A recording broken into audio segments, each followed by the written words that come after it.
નમસ્કાર દર્શક મિત્રો, આજના ખાસ માહિતીભર્યા વિડીયોમાં આપનું હાર્દિક સ્વાગત કરું છું. દર્શક મિત્રો, શું તમારું બાળક ધોરણ 1માં પ્રવેશ લેવા માટે તૈયાર છે? શું તમે જાણો છો કે ગુજરાત સરકારના આરટીઈ એક્ટ 2009 અંતર્ગત નબળા અને પછાત વર્ગના બાળકો માટે ખાનગી શાળાઓમાં 25% બેઠકો ઉપર નિઃશુલ્ક પ્રવેશ આપવામાં આવે છે? જો આપ આ વિશે ન જાણતા હોય તો આ વિડીયો આપણા માટે છે. વિડીયો અંત સુધી જોતા રહો અને આ તકનો લાભ ઉઠાવો. આ અવસર ગુમાવશો નહીં. દર્શક મિત્રો, આરટી અભ્યાસ પ્રવેશ 2025-26 ગુજરાત સરકારની આ યોજનામાં ખાનગી શાળાઓમાં અભ્યાસ કરતા બાળકોને આ યોજના હેઠળ ધોરણ 1 થી 8 સુધી મફત શિક્ષણ આપવામાં આવે છે.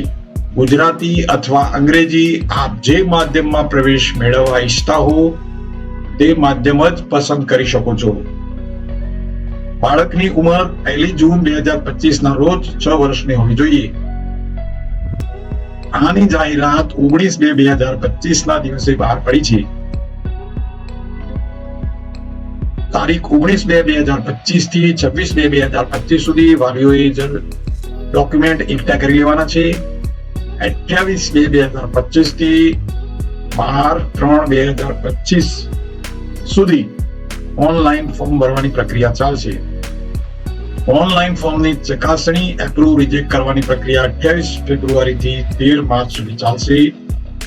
ઓનલાઈન અરજીઓમાં ખોટા ડોક્યુમેન્ટ અપલોડ કરવા માટે પુનઃ તક આપવા માટેનો સમયગાળો 18/3/2025 થી 20/3/2025 છે. ઓનલાઈન અરજી પૈકી પુનઃ ડોક્યુમેન્ટ અપલોડ કરવા માટે 18/3 થી 21/3 સુધીનો સમયગાળો છે અને પ્રવેશ પ્રક્રિયાનો પ્રથમ રાઉન્ડ જાહેર કરવાની તારીખ 27/3/2025 છે. આવશ્યક દસ્તાવેજોમાં વાલીએ ઓનલાઈન ફોર્મ ભરતી વખતે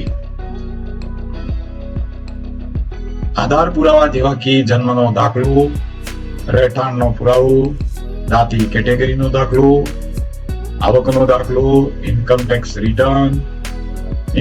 રિટર્ન ના ભરેલું હોય તેવા કિસ્સામાં સેલ્ફ ડિક્લેરેશન, બેંક પાસબુક વગેરે ઓનલાઈન અપલોડ કરવાનું રહેશે અને પ્રિન્ટ વાલીએ પોતાની પાસે રાખવાની છે. માતા પિતાનું આધાર કાર્ડ જોઈશે, માતા પિતાની સહી જોઈશે, બાળકને ફોટાની પણ જરૂર પડશે.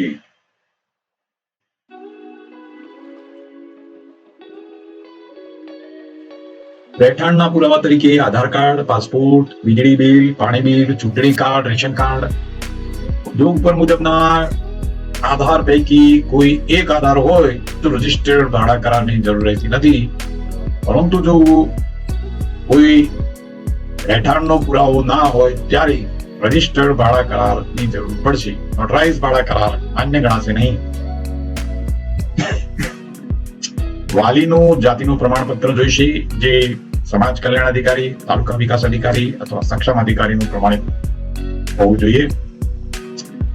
જન્મનો દાખલો પંચાયત, નગરપાલિકા, મહાનગરપાલિકા, હોસ્પિટલ નોંધણી, આંગણવાડી, બાલવાડી નોંધણી પ્રમાણપત્ર કે માતા પિતા કે વાલીનું નોટરાઇઝ સોગંદનામું ચાલશે. વાલીના આવકનું પ્રમાણપત્ર, આવકનો દાખલો મામલતદારશ્રી અથવા તાલુકા વિકાસ અધિકારીશ્રીનું પ્રમાણપત્ર માન્ય રહેશે. ગ્રામ કક્ષાએ ગ્રામ પંચાયતનો તલાટી દ્વારા આપવામાં આવેલ આવકનો દાખલો માન્ય ગણવામાં આવશે. 0 થી 20 આંક સુધીના બીપીએલ કેટેગરીમાં આવતા વાલીએ ગ્રામ્ય વિસ્તાર માટે તાલુકા વિકાસ અધિકારી અથવા નિયામક શ્રી જિલ્લા ગ્રામ વિકાસ એજન્સીનો દાખલો રજૂ કરવાનો રહેશે. જ્યારે શહેર વિસ્તાર માટે મહાનગરપાલિકાના કિસ્સામાં નાયબ મ્યુનિસિપલ કમિશનર અથવા મહાનગરપાલિકાએ અધિકૃત કરેલ સક્ષમ અધિકારીનો દાખલો, નગરપાલિકા વિસ્તારમાં નગરપાલિકાના ચીફ ઓફિસરનો દાખલો અને નોટિફાઈડ વિસ્તારમાં મુખ્ય કારોબારી અધિકારી અથવા વહીવટી અધિકારીનો દાખલો રજૂ કરવાનો રહેશે. જે શહેરી વિસ્તારમાં 0 થી 20 સ્કોર ધરાવતા બીપીએલ કેટેગરીના લાભાર્થીઓની યાદી ન હોય તેવા વિસ્તારમાં બીપીએલ યાદીમાં સમાવેશ થયેલ લાભાર્થીએ જે તે સક્ષમ અધિકારીનું બીપીએલ યાદીમાં નંબરવાળું પ્રમાણપત્ર રજૂ કરવાનું રહેશે. બીપીએલ રેશન કાર્ડ બીપીએલ આધાર તરીકે માન્ય ગણાશે નહીં. વિચરતી જાતિઓ અને વિમુક્ત જાતિઓ તેમના માટે મામલતદારશ્રી અથવા સમાજ કલ્યાણ અધિકારી, તાલુકા વિકાસ અધિકારી અથવા સક્ષમ અધિકારીનું પ્રમાણપત્ર ચાલશે. અનાથ બાળક માટે જે તે જિલ્લાની ચાઇલ્ડ વેલફેર કમિટીનું પ્રમાણપત્ર જોઈશે. સંભાળ અને સંરક્ષણની જરૂરિયાત વાળું બાળક એમને પણ ચાઇલ્ડ વેલફેર કમિટીનું પ્રમાણપત્ર રજૂ કરવાનું રહેશે. બાળગૃહના બાળકોને એમને પણ ચાઇલ્ડ વેલફેર કમિટીનું પ્રમાણપત્ર, જો બાળ મજૂર હોય તો જિલ્લાના લેબર અને રોજગાર વિભાગનું શ્રમ અધિકારીનું પ્રમાણપત્ર, અને દિવ્યાંગ હોય, સેરેબ્રલ પાલ્સી વાળા બાળકો હોય તો સિવિલ સર્જનનું પ્રમાણપત્ર જોઈશે. ખાસ જરૂરિયાતવાળા બાળકોને પણ સિવિલ સર્જનનું પ્રમાણપત્ર, એન્ટી રેટ્રોવાયરલ થેરેપીની સારવાર લેતા બાળકોને પણ સિવિલ સર્જનનું પ્રમાણપત્ર જોઈશે. શહીદ થયેલા જવાનના બાળકોને સંબંધિત ખાતાના સક્ષમ અધિકારીના દાખલાની જરૂર પડશે. સંતાનમાં એકમાત્ર દીકરી હોય તે કેટેગરી માટે ગ્રામ્ય વિસ્તાર માટે તલાટી કમ મંત્રી શ્રી, નગરપાલિકા વિસ્તાર માટે ચીફ ઓફિસર અને મહાનગરપાલિકા વિસ્તાર માટે સક્ષમ અધિકારીનો એકમાત્ર સિંગલ ગર્લ ચાઇલ્ડ હોવાનો દાખલો જોઈશે. સરકારી આંગણવાડીમાં અભ્યાસ કરતા બાળકો સરકારી આંગણવાડીમાં ઓછામાં ઓછા 2 વર્ષ અભ્યાસ કરેલ હોય અને ICDS CAS વેબ પોર્ટલ પર જે વિદ્યાર્થીઓના નામ નોંધાયેલ હોય તેવા વિદ્યાર્થીઓએ જે તે આંગણવાડીમાં અભ્યાસ કરેલ છે તે મતલબનું સંબંધિત આંગણવાડીના આંગણવાડી કાર્યકર અથવા સરકારશ્રી દ્વારા વખતો વખત નક્કી કરવામાં આવેલ સક્ષમ અધિકારીનો પ્રમાણિત કરેલ દાખલો રજૂ કરવાનો રહેશે. બાળકનું આધાર કાર્ડ, વાલીનું આધાર કાર્ડ, બેંકની વિગતો, બાળક કે વાલીની બેંક ખાતાની પાસબુકની ઝેરોક્ષ રહેશે. ઓનલાઈન ફોર્મ ભરતી વખતે ઓરિજિનલ ડોક્યુમેન્ટ જ અપલોડ કરવાના રહેશે. ઝાંખા, ઝેરોક્ષ કોપી અને ના વંચાય તેવા ડોક્યુમેન્ટ અપલોડ થયેલા છે તો ફોર્મ રિજેક્ટ થશે. JPG અથવા PDF ફોર્મેટમાં ફોર્મ અપલોડ કરવું, ડોક્યુમેન્ટ અપલોડ કરવાના છે. સાઇઝ 400 KB થી 450 KB થી વધવી ના જોઈએ.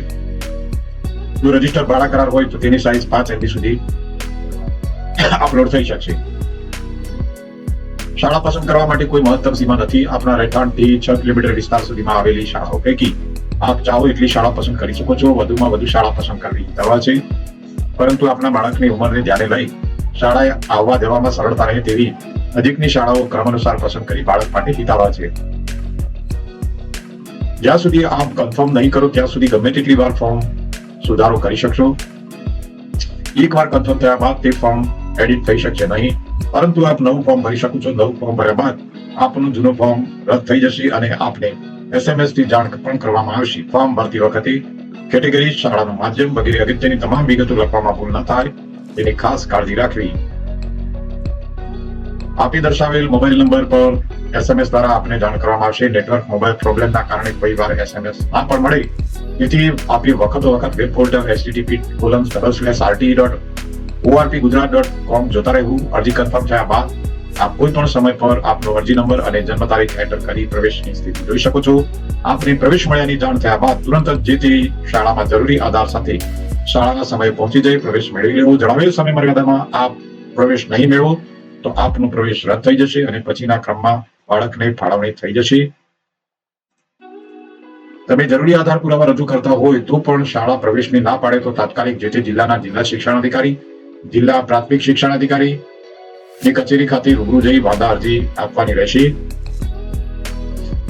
પ્રથમ રાઉન્ડમાં અંતિમ પ્રવેશથી વંચિત રહેલા વિદ્યાર્થીઓને SMS થી જાણ કર્યા બાદ જણાવેલ સમય મર્યાદામાં વેબ પોર્ટલ પર જઈ પોતાનો એપ્લિકેશન નંબર અને જન્મ તારીખ દાખલ કરી લોગિન થઈ ખાલી જગ્યા વાળી ઉપલબ્ધ શાળાઓ પૈકી પોતાની પસંદગી મુજબની શાળાઓ પુનઃ પસંદ કરી શકાશે. જો SMS ના મળે તો પણ પ્રથમ રાઉન્ડ બાદ વેબ પોર્ટલ પર જઈ આપ પસંદગીની શાળામાં જણાવેલ સમયગાળા દરમિયાન ફેરફાર કરી શકશો. પ્રથમ રાઉન્ડમાં જે વિદ્યાર્થીઓને પ્રવેશ ફાળવેલ હોય અને જે તે શાળામાં પ્રવેશ મેળવેલ હોય કે ના મેળવેલ હોય તેવા વિદ્યાર્થીઓ પ્રથમ રાઉન્ડ બાદ અને બીજા રાઉન્ડ પહેલા પુનઃ શાળાની પસંદગી કરી શકશે નહીં. વિચરતી જાતિઓની યાદી જોવી હોય તો http://sjgujarat.gov.in વેબસાઇટ ઓપન કરી જોઈ શકો છો. એવી જ રીતે વિમુક્ત જાતિનું લિસ્ટ પણ ત્યાં જઈને જોઈ શકો છો. આવક મર્યાદા ગ્રામ્ય વિસ્તાર માટે 1,20,000 અને શહેરી વિસ્તાર માટે 1,50,000 ની છે. વધુમાં સામાજિક ન્યાય અને અધિકારીતા વિભાગ અને આદિજાતિ વિકાસ વિભાગ દ્વારા વખતો વખત જે તે આવક મર્યાદા નક્કી કરવામાં આવશે તે શૈક્ષણિક વર્ષના પ્રવેશ માટે લાગુ પાડવાની રહેશે. સૌથી ઊંચી આવક ધરાવતા કુટુંબના બાળકોને પ્રવેશમાં અગ્રતા આપવામાં આવશે. અરજી માટેની વેબસાઇટ છે https://rte.orpgujarat.com.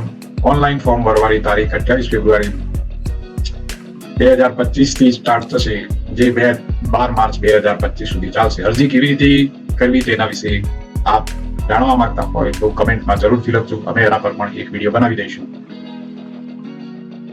આ માહિતી તમારા મિત્રો અને સગા સ્નેહીઓને શેર કરો. કોઈ પ્રશ્ન હોય તો કોમેન્ટમાં લખો, અમે મદદ કરીશું. વિડીયો પસંદ આવ્યો હોય તો લાઈક, શેર અને સબસ્ક્રાઇબ કરવાનું ભૂલશો નહીં.